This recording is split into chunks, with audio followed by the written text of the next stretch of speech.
Hello everyone, welcome to another episode of MForMontessori.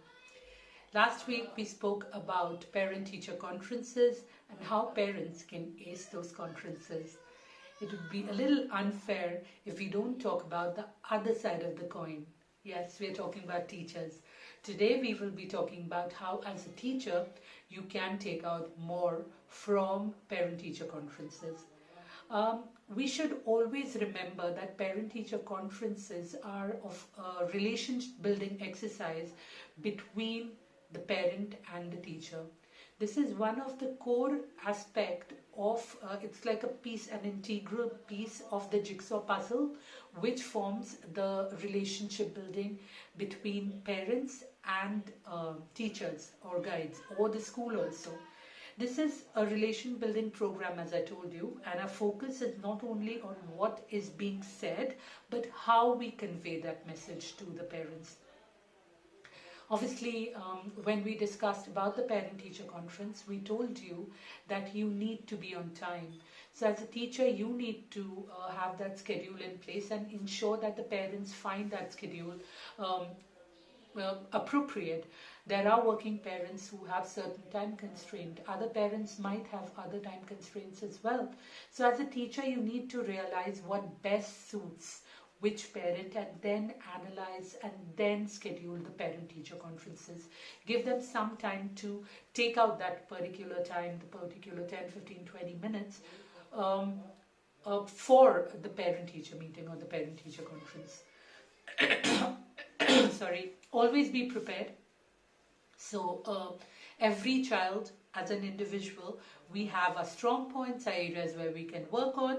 Similarly, every child has areas where he or she can work on, and he or she has his or her strengths. You discuss all this in detail and also talk about the areas where you want parents to help you out. That is a very crucial aspect, and parents want to listen how we can help. Discuss the goals which you had set in the previous year or 6 months, and then discuss how you have reached vis-a-vis what you had planned and what you have achieved. If you have not achieved the goals, what are the reasons behind it? And then go forward and discuss the goals for future. Always start on a very positive note. Here I talk about something called P Cube or P3, which I learned in one of the Montessori online webinars on acing parent-teacher conferences, organizing parent-teacher conferences. You need to talk about progress, you need to talk about the plan, and you need to talk about the personality of the child. All three aspects need to be covered and they cannot be neglected. As I said, always start with a positive and then venture into areas where you need to work on. So every child has his or her developmental needs. We as teachers should not ignore it, but we should not make the parents feel that his or her child is lacking something. How best you can convey is something you need to work on. Be as honest as possible, but still build the relationship, as I said, and focus on conveying the message in a very positive manner. Right? Talk about the child, talk about specific observations, specific instances, and then opportunities for development. If the child, for instance, is weak in particular area, talk about that and also discuss how we or she, as teacher and parents can help the child overcome, and how the child will, if we follow a particular plan, reach where we want him or her to be. Be optimistic. If we are not optimistic about the children we work with, then the parents will not be optimistic and the child's confidence level will just zoom down. Go beyond talking points. I know you have 10, 15 talking points which you have basis on the child, his personality, his positives, his areas to work upon. But if you think that the parents want to discuss on something which you think you can cover in those 15, 20 minutes, please go ahead and do that. And help the parents stay at ease and become a little relaxed, right? Always have clarity of goals, clarity, what you want them to achieve, how will you help them. In crux, discuss all this with the parents.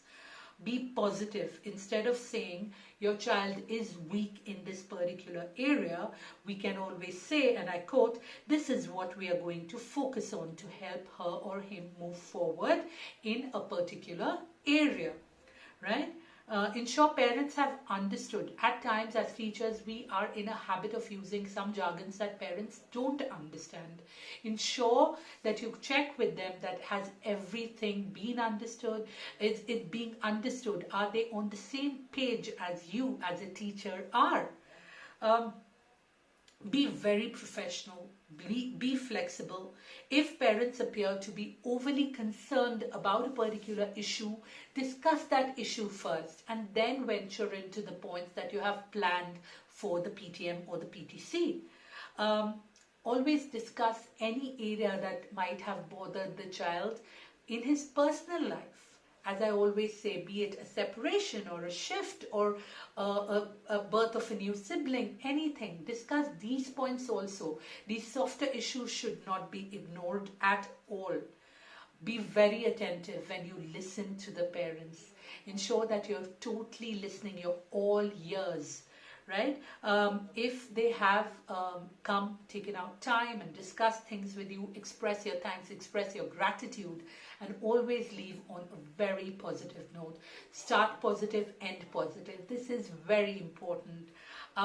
Also, if they need additional time, tell them that we will fix something. Fix that time close to on another day, maybe the next day or within that week, and ensure you meet them and discuss all the points they are focusing on.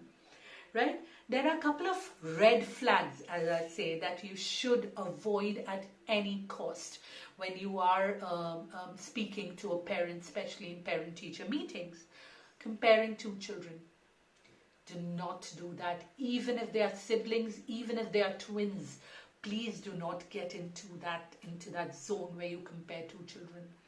In Montessori, we say each child is an own, like we have to follow one child, each child. We cannot keep two of them or three of them or multiple of them on the same pedestal. You have to, don't focus on the family problems. I know I said go on the softer issues. If there have been problems, discuss, but don't let that be your focus. And stop immediately if you realize that the parents are getting a little unsure or a little uncomfortable while discussing it. Psychoanalyzing a child. I know we as teachers understand children, but we are no one to go into a zone where we psychoanalyze a child. We say things that we are not supposed to say. We say that your child is very stubborn. I never use that word, and I say don't use it. There are good ways to put it. But don't say that just for the heck of it, right? Because your child is facing this at home, he's doing this. Don't say that till you have reasons to prove and situations attached to it. Don't blame the parents for your child's problem. I have had parents where I've told them don't give the child mobile or don't give the child a lot of things, that whenever he or she asks for something, do not just present him on a platter. I have told that, but without blaming the parents. Please understand, parents are trying to do the best they can for their children, and if they realize that they are not doing enough, then it might just backfire. Psychoanalyzing the parent. If we don't psychoanalyze the child, we cannot psychoanalyze the parent. All working moms are busy, they don't take out time for children. All stay-at-home moms have a particular set of interests. Please don't do all this. Don't generalize, right? Talking about other teachers. I don't use the word gossip because that is a strict no, but still you cannot talk about other teachers in front of the parent. And arguing with the parent. Do not do that. I know you are an adult, they are an adult. I'm not saying believe or agree with everything that they are saying, but please respectfully tell them your point. And then it's okay to, if you both agree to disagree, it's fine. But leave on a positive note when you both do, right? That was it for this Sunday. If you like what you saw, please share the love, share the video, hit the bell icon. share our channel, subscribe to it, and if you have any video suggestions, leave in the comments below. We'll be more than happy to help. Stay happy, stay healthy, and I know schools are closed because of this COVID-19, but stay indoors, keep your children engaged, and have a lot of fun. Bye bye, take care.